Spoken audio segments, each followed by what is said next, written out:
Hey, good morning. Little Elsie here. Everybody's exercise, right?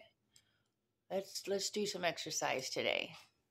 And listen to the Pope's message today. So I decided we'll do both and I'll get my workout. And I want you to too. It's a little fuzzy or something. I don't understand why.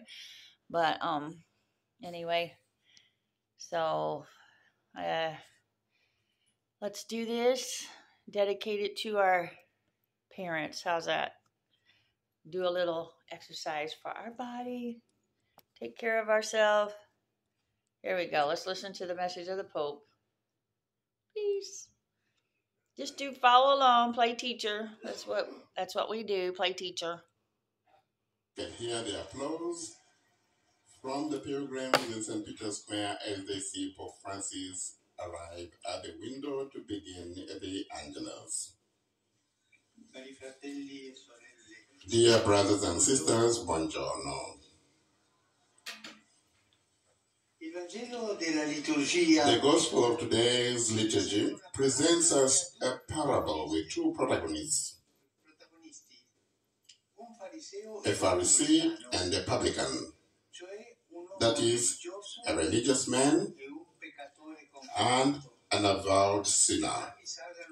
Both of them go up to the temple to pray, but only the publican truly lifts himself up to God because he humbly descends into the humility of himself and presents himself without any mask and with all his poverty.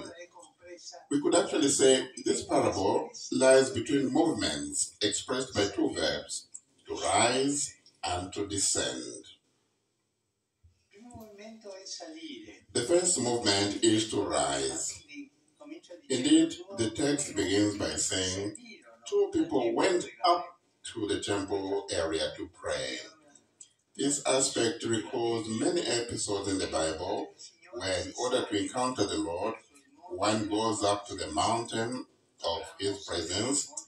Abraham goes up to the mountain to offer the sacrifice. Moses goes up to Mount Sinai to receive the commandments.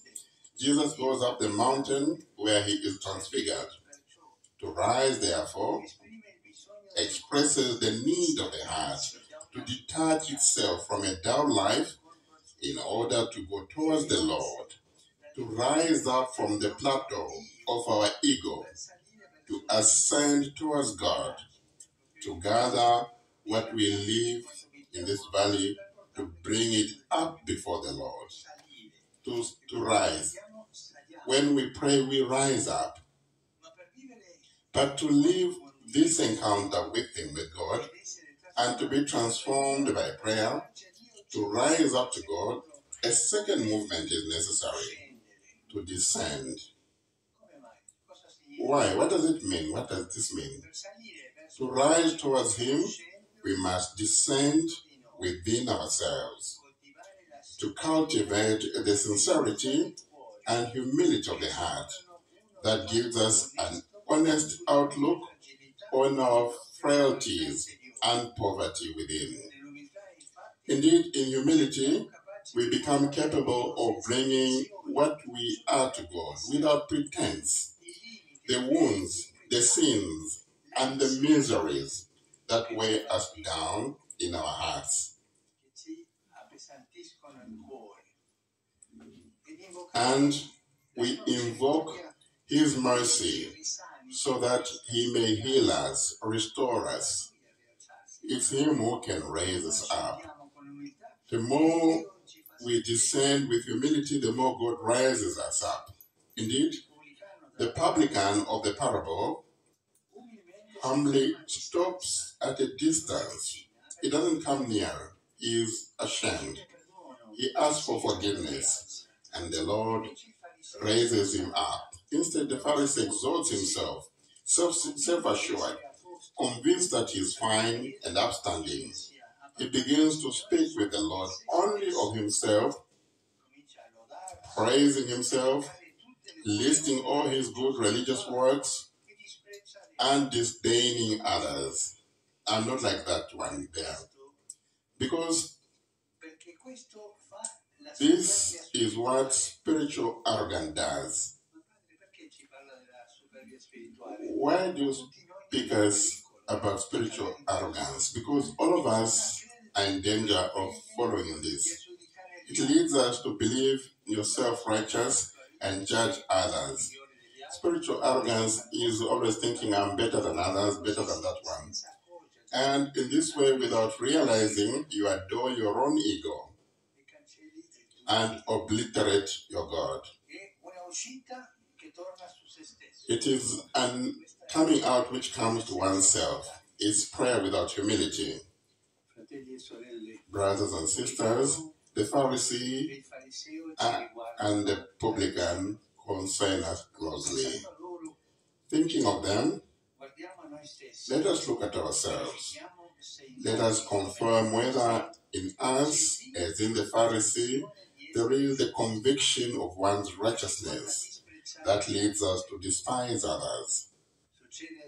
It happens, for instance, when we seek compliments and always make a list of our own merits, list of our good works, when we concern ourselves with how we appear rather than how we are, when we let ourselves be trapped by narcissism and exhibitionism. Let us be aware of narcissism and exhibitionism based on vainglory that leads even us Christians, priests, and bishops always to have the word I on our lips. I, always I. I have done this, I have wrote that, I said it, I understood it before you, and so on. Where there is too much I, there is too little God. In my country, we call this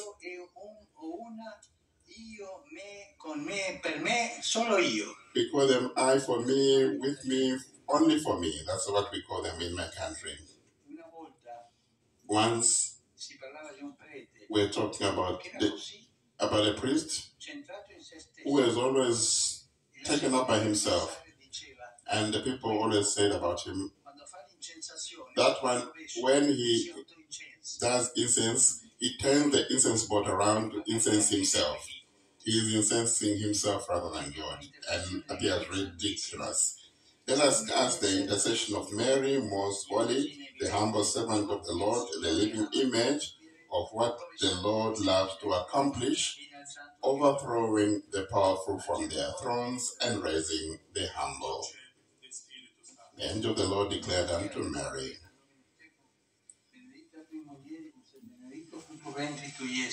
Sancta Maria, Mater Dei, ora pro nobis peccatoribus, nunc et in hora mortis nostre. Amen. Ecce ancilla Domini. Fiat mi secundum verbum tuum. Ave Maria, gratia plena, Dominus tecum, benedicta tui mulieribus et benedictus fructus ventris tui, Iesus.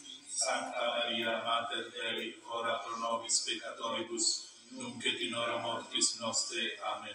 Il verbum caro factum est. Et habitavit in nobis. Ave Maria, plena Dominus tecum, benedicta tui mulieribus et benedictus fructus ventris tui, Iesus. Sancta Maria, Mater Dei, ora pro nobis peccatoribus, nunc et in hora mortis nostre. Amen. Ora pro nobis, Santa Dei Genitrix.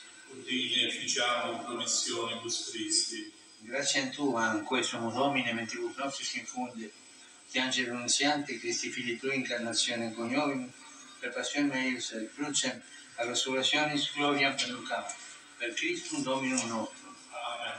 Gloria Patri et Filio et Spiritui Sancto. Sicut erat in principio et nunc et semper et in saecula saeculorum. Amen. Gloria Patri et Filio et Spiritui Sancto. Sicut erat in principio et nunc et semper et in saecula saeculorum. Amen.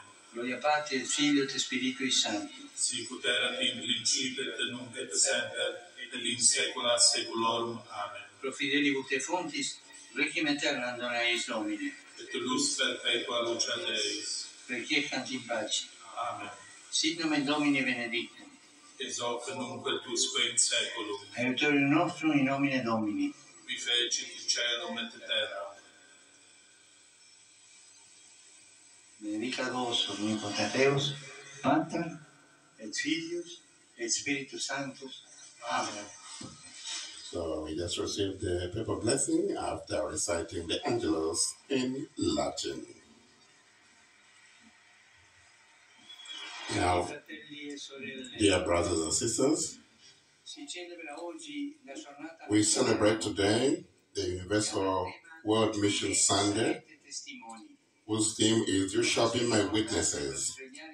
This is an important occasion for us to renew our baptismal promises and to participate in the mission of the world through our testimony in announcing the gospel. I encourage all of you to sustain missionaries with your prayers and with concrete solidarity so that they can continue to evangelize the world, in the entire world.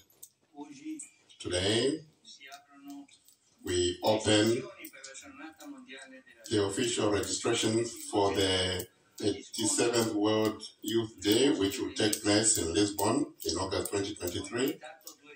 I've invited here with me 2 young Portuguese people. There they are, as the Pope announces the official opening of the registration for World Youth Day. They are here with me as I also register as a pilgrim for World Youth. And there the Holy Father on the tablet, carried by a young person, clicks on the tablet, and he is registered as the first World Youth Day pilgrim, which will take place in August 2023 in Lisbon, Portugal. With him are those 2 young people whom he has invited from Portugal. There. Remain here. Dear young people, I invite you to join this gathering, which after a long period, due to the isolation of the COVID-19, we now rediscover the joy of fraternal embrace between people and between generations. It is an embracing of reconciliation for which we have need. Yesterday, in Madrid, the church has new 12 blessed. Vincenzo Nicasio Renuncio Toribio and 11 other companions were killed in 1936 in the Civil War. Their beatification helps us also to be courageous and also to spread the gospel in the world. An applause for the 2 new blessed, for the 12 new blessed. So you can see the rest on YouTube if you want to. It's called Live Pope Francis Angelus Prayer. All right, have a blessed October 23rd, 2022. Go to church and share your love and your family. Share love and life with your family. And have a great day. Peace.